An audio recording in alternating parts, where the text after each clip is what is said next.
ఇష్టం ఉన్నట్టు.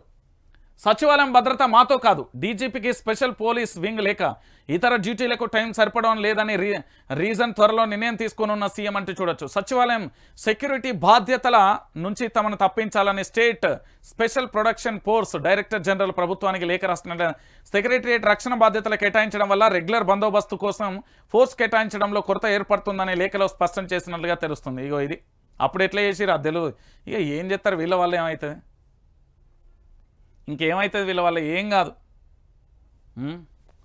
ఇక పొంగిలేటన్న ఇట్లా పెడుతున్నాడు కానీ ధరణి దరఖాస్తులు 10 రోజులలో పరిష్కరించండి ఇక అన్నట్లా పెడతాడు కానీ మస్తు ఆవేశంగా ఉన్నాడు. రేవంత్ మీద బగ్గ బగ్గ బగ బగమని మండుతుండు. నేను చెప్తున్నా, నన్ను అడుగురే, నేను చెప్తా. వాళ్ళిద్దరి మధ్య ఒప్పందాలు అన్నీ బ్రేక్ అయిపోయినాయి, ఆగమాగ ఉన్నది. ఇక ఇప్పుడు బెయిల్ ఇవ్వలేం, కవిత పిటిషన్పై సుప్రీంకోర్టు ఈడీ కౌంటర్ దాఖలు చేసిన తర్వాతే నిర్ణయం తీసుకుంటున్నామని వెల్లడి. తదుపరి విచారణ 27కు వాయిదా అంటూ కూడా చూడాల్సిన పరిస్థితి. ఇవాళ 21. ఈ కవిత త్వరలో బయటకు వస్తుందని దాంట్లో ఎలాంటి డౌట్ లేదు. ఎందుకు ఈ విషయాన్ని చెప్తున్నా అంటే చాలా క్లియర్ కట్గా గుర్తుపెట్టుకోరి. ఎమ్మెల్సీ కవిత విషయంలో ఈడీ పెట్టిన ఆరోపణ కావచ్చు, సుప్రీంకోర్టు చేసిన వ్యాఖ్యలు కావచ్చు, ఇతరత్ర కావచ్చు, ఇంకేదైనా కావచ్చు, జరగాల్సిన దానికంటే ఎక్కువనే కూడా మూల్యం మనం చెల్లించుకోవాల్సింది. ఇప్పుడు ఏదైనా నిజమున్నా అలా అబద్ధం ఉన్నా ఏదన్నా మనం చర్చించుకోవాలనుకున్నా కూడా ఆఖరికి అది బయటపడ్డ రేపు కేసు జరగాల్సిన జైలు శిక్ష కంటే ఎక్కువనే పడ్డది కదా. మార్చి 15 అరెస్ట్ అయింది. ఇప్పటికీ కూడా కవితను కావాలని కవితను కేవలం ఉద్దేశపూరితంగా కక్షపూరితంగా కవితను జైల్లో ఉంచాలి. ఇప్పటికే 13 కిలోల వెయిట్ తగ్గడం, అనారోగ్యాలతో అక్కడ పూర్తి స్థాయిలో తీవ్రమైన అనారోగ్యంతో బాధపడుతూ ఉండడం.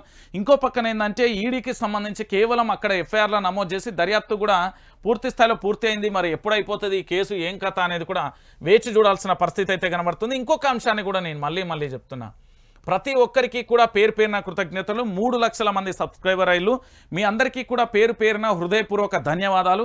నేను ఇంకొక విషయం కూడా చెప్తున్నా. వైఆర్ టీవీ తెలుగు న్యూస్ ఛానల్కి సంబంధించి ఎంత త్వరగా మనకు 1 మిలియన్ మంది అంటే సబ్స్క్రైబర్ 10 లక్షల మంది ఇస్తారో అంత మంచిది. తెలంగాణ రాష్ట్ర వ్యాప్తంగా కూడా పూర్తి స్థాయిలో కూడా ఇగో ఇక్కడ మీకు ఉన్నది కదా YR TV Telugu news channel. ప్రతి ఒక్కరు కూడా ఇక్కడ లైక్ చేయండి, ఖచ్చితంగా లైక్ చేయండి అన్న. ఎందుకంటే ఈ లైక్తోని పూర్తి స్థాయిలో భరోసా ఏర్పడుతుంది. సబ్స్క్రైబ్ చేయండి. ఇక్కడ బెల్ బటన్ ఉంటుంది, బెల్ బటన్ కూడా నొక్కండి. ఎందుకంటే తెలంగాణ రాష్ట్ర వ్యాప్తంగా కూడా వాస్తవ కోణాలు ఏంటి, అవాస్తవ కోణాలు ఏంటి అనేది కూడా నేను తెలియజేసే ప్రయత్నం అయితే చేస్తా.